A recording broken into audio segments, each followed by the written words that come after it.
Sports. All right, so I was trying to be a dick, which is trying. pretty easy for me to do. Probably comes more natural to you than greeting. Yeah. So Eric was, we talked about the fucking trade, and if you're listening right now, the trade is Jared Goff with 2 future draft picks and this year's 3rd draft pick for Matthew Stafford. The future picks are first-round picks, correct? Yeah. So 2 futures. So next year, so 2022 and 2023 first-round draft picks. I'm even surprised the Rams had those first-round picks here because if they gave them all to like Jacksonville and everybody else trading for players. So. And this year's 3rd-round draft pick for Matthew Stafford straight up, and I have it right here on Twitter. The Rams inherit the 2 years, $43 million remaining on Matthew Stafford's contract. The Lions will carry a $17.8 million dead cap hit in 2021. The Lions inherit 4 years, $106.6 remaining on Jared Goff's contract. The Rams. His last couple of years have sure been a gaff.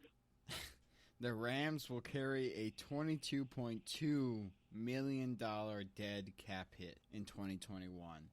So if you consider the quality of quarterback, Matthew Stafford is better. Matthew Stafford has been stuck in a shitty town with shitty fans and a shitty stadium. He can't the problem with Matthew Stafford is never about like the team.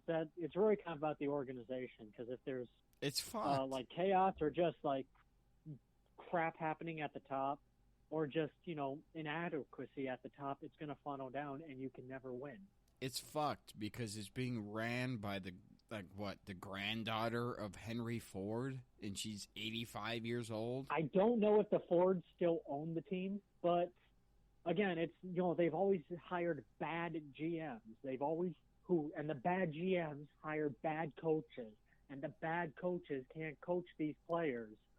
They had probably the most talented wide receiver of all time, to be honest, in Calvin Johnson. Yeah, fucking Megatron, and they couldn't do shit with him. They could not do shit. He called his career early, but like you would call your career early too there. So that's why I feel like Matthew Stafford. You put Matt Stafford on a lot of these other teams. That's why I thought like Indianapolis would go after him hard. They'd be Super Bowl contenders. Yeah, Indy and their defense. The Rams are going to be Super Bowl contenders, I think, with Matt Stafford, if he's healthy. I got the Rams winning the NFC West right now. The NFC West is interesting to me. Again, I don't know, honestly. I could go on a whole bit about how weird Seattle organizationally is getting. Yeah, with Mr. Unlimited. Well, did you hear that they interviewed Adam Gase for the open offensive coordinator job? Oh, my sweet Jesus. Don't tell me that. And the only thing I could think of is Jamal Adams is on your team. The guy who tried to, skewer Adam Gase's freaking life. You got Mr. Unlimited, which Brian has a semi for because he's a Badger.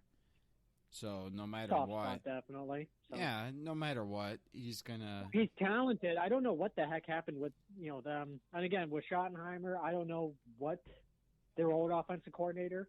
I don't know what the heck's going on there, but something tells me that Russell Wilson is starting to get a little mad in his own way at the organization and Pete Carroll. Yeah, and when you got two... I don't understand interviewing Adam Gase. You got two... I do not understand. You got two of the best wide receivers in the NFC, in Lockett and Metcalf. Right. And now Stafford has two of the best receivers in the NFC. And Cooper Kupp and what's the other guy's name? I don't even know. I don't know if they've really. They got Robert Wood. Yeah, Cooper Kupp. I don't know if they got shit. Great. I don't know if they don't. They don't have the. If you think the best wide receivers in the league right now, you'd probably think DeAndre Hopkins, Stephon Diggs, Devontae Adams, guys like that. Justin Jefferson. Too early. Too early to tell. Not Jefferson. Good rookie year, but he's got to be able to sustain it. I've seen great rookie year. He got the receiving yards record for a rookie. That's fine. And again, good. Again, great year. Sure, I'll say great year, but let's not put him up in the class there with all these guys who have been there, done that already. So And in 16-game season, if you think about it, he broke the record of receiving yards in 16 games. He wasn't really used until week 3. So for him, it was 14 games. oh, and Devontae Adams missed 2.5 games this year. What's your point? And Davante Adams is over in Miami Beach, Florida, playing golf right now. And Justin Jefferson's been there for a month. What's your point? That means he's got a better handicap. He's already been there, done that. He's like, hey, Devontae, I got a 8:30 tee time tomorrow. You in? Devontae's like, nah, brah. That's way too early for me. I'm hitting up the Miami Beach strip clubs. Now, Justin Jefferson doesn't get into the upper echelon of receivers until he can repeat these great years. Well, yeah. He needs more than 1 year. I agree with that. Well, that's what I'm saying. But Like, I'm saying if you were the groundwork has already been done. He's already laid out I the get that. blueprints. But so going back to me pissing off Eric, what I decided to do, I was going to troll his ass. I got him going, which is not hard to do. I got him going good. My favorite part was when he said, okay, you believe that Goff is good, and I'll be over here understanding the NFL. And I'm thinking, all right, when do I get to see you on Sports Center? When are you and Skip Bayless going to go at it? When are you going to be on Colin Cowherd? He's the end-all to know-all of the NFL just because he has Sirius XM Fantasy Football radio station. Just to get him going is so fucking easy. And I called him out. I was like, hey, he went to the Super Bowl. He being Jared Goff. He was like, yeah, on the back the year before 2017 was a really great year. And he was like, on the back of their defense. You still have to score points to get there, right? To win all those regular season games, to be the division winner, you still had to score points. Pretty sure that's the responsibility of the quarterback. And then you still had to win at least 2 playoff games to get to the Super Bowl. Yeah, you didn't do shit against the Patriots because, oh my God, it's Tom Brady. You're not going to do shit against him in the fucking Super Bowl. It's not Tom. It's Bill Belichick, really, in that case, but against quarterbacks. Who's been golfing way before Tom Brady's going to be this year. But again, Tom Brady has nothing to do with the defense. Yeah, the Patriots had a really good defense this year, or that year. This year they had 7 opt-outs. So, I mean, yeah, definitely didn't help. I'm not putting this season in the win column for the Brady versus Belichick because Belichick had all those fucking opt-outs this year. Definitely not putting it against him. I'll give Brady a half point. You get a half point just because you got the Super Bowl. You went to Lambeau in January. And again, I would have said even last year. The Packers look like shit. If I would even say, I always have this argument. I can get an argument here about that NFC Championship game and my topic would be, why aren't we blaming Aaron Rodgers more? I saw his thing on Pat McAfee, by the way. He did one on Tuesday. Did you see it? Yeah, he does it every Tuesday. Well, he was trying to, backtrack his comments here, going he said, I didn't say anything that I felt like I haven't said all this, for the last year or something, which is true. Yeah, he's always talked about his future being a big mystery. Yeah, he's backtracking like a motherfucker, and he was talking about, they did draft Jordan Love, so who knows? Maybe they don't want me as their quarterback. I can't control if they trade me or not, which is true. He doesn't have a no-trade clause. It is what it is, If they feel like Jordan Love is ready without ever playing in year 2 of his contract, then that's the Packers' decision. That's not Aaron Rodgers' decision. I'll let the talking heads talk on that, but I don't think Aaron Rodgers is going anywhere next year. No, I don't think so either. The year next, 2022, that would be, we'll see type of thing. Just the dead cap hit alone that the Packers would take for trading him right now? No. It would take a substantial amount for another team to trade for him. Well, that's what I said. Again, no player. Again, they'll listen to trade teams listen to trades for players all the time. Great players. One of my favorite stories was when the Detroit Pistons GM, That's a different sport. can't remember his name, he took over in the 80s. He said that he offered everybody on his team for Magic Johnson. And didn't get him. Well, no shit, but Last time I checked, he stayed a Laker. he said like it was a serious offer. I offered everybody on my team, anybody and everybody on my team for Magic Johnson. Did he offer the cure for AIDS? Magic Johnson didn't have AIDS yet.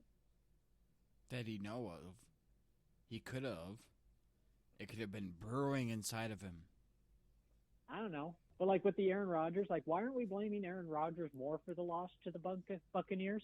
Didn't he throw a pick six? No, he threw a pick. No. And that led to that little deep pass at the end of the second half. Yeah. And Or the end of the first half. what did Joe Buck say when you catch an interception from Aaron Rodgers, go ahead and keep the ball because it doesn't happen often. At Lambeau, if you intercept him at Lambeau. Yeah, it's like what, 3 interceptions in the last year he's had at Lambeau in 8 games. Oh, bro, yeah, just saying a lot. Yeah, well, no, like 3 interceptions in like maybe 2-3 years at Lambeau, so 24 odd games or yeah, something. that's 24 games. That's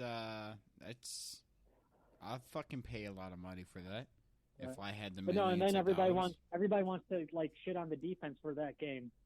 Didn't the defense intercept Tom Brady 3 times in the second half?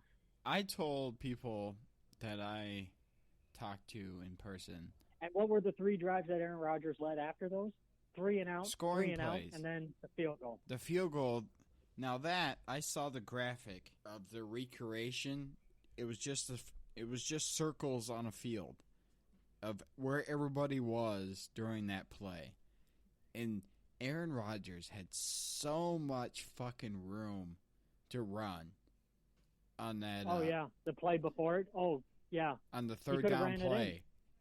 he could have ran it in. Yeah, If he didn't make the touchdown, he would have at least gotten the 4th down or the first down. he would have. It would have been probably at like the 2-yard line, and they would have gone for it. It was. And again, that's why I say, like, again, do I like the decision necessarily to kick the field goal there? Maybe not so much, but I understand the logic behind it. You had all 3 timeouts, the 2-minute warning. All you had to do was stop them, which they were actually. In the last The 3 Buccaneers only drives, had like 10 points. they got The interceptions Buccaneers only off had Tom like 10 Brady. points in the second half. They got interceptions off Tom Brady 3 times already. Your And not only that, like defense's the only dick touchdown, is swinging big and the hard. only touchdown that Tampa got in the second half came off the fumble where they returned it to like the 5-yard line. I always love watching defensive players run back a fumble like that, like the big boys. And then Right, they go and then people want to blame Aaron Jones for fumbling that ball that they brought to the 5. Did you see the hit he took? yeah, and that was after he It was took. full speed, helmet right on the football. 98% of ball carriers fumble that. And that was the second time he took a hit like that because he fumbled earlier with a helmet to the And it football went right to hit. Tanyan. But Yeah, it went right back 3 yards back to Tanyan. But it was, you take 2 hits like that, every running back almost would fumble that hit. So you take 2 hits like that, and I'm over crying over on the bench. I would no, be you're crying. dead by the first one. So Yeah, I would have been. I'm done. When can I go home? Where's my mommy? I'm done. But yeah, But again, I also understand the field goal because the Packers weren't really good in the red zone during that game. Yeah, that's the secret, I think, for this Super Bowl. It's not going to be Brady versus Mahomes. It's going to be Mahomes versus Tampa Bay's sneaky good defense. And Kansas City is not a great red zone offense, to be honest with you. No, but they rely on the big play. Reliant. They rely on the deep pass to either Kelsey or Tyreek Hill. That's all they do. Mm-hmm. And well, that's what people are talking about. Like with the Bills, have a great red zone defense by the numbers.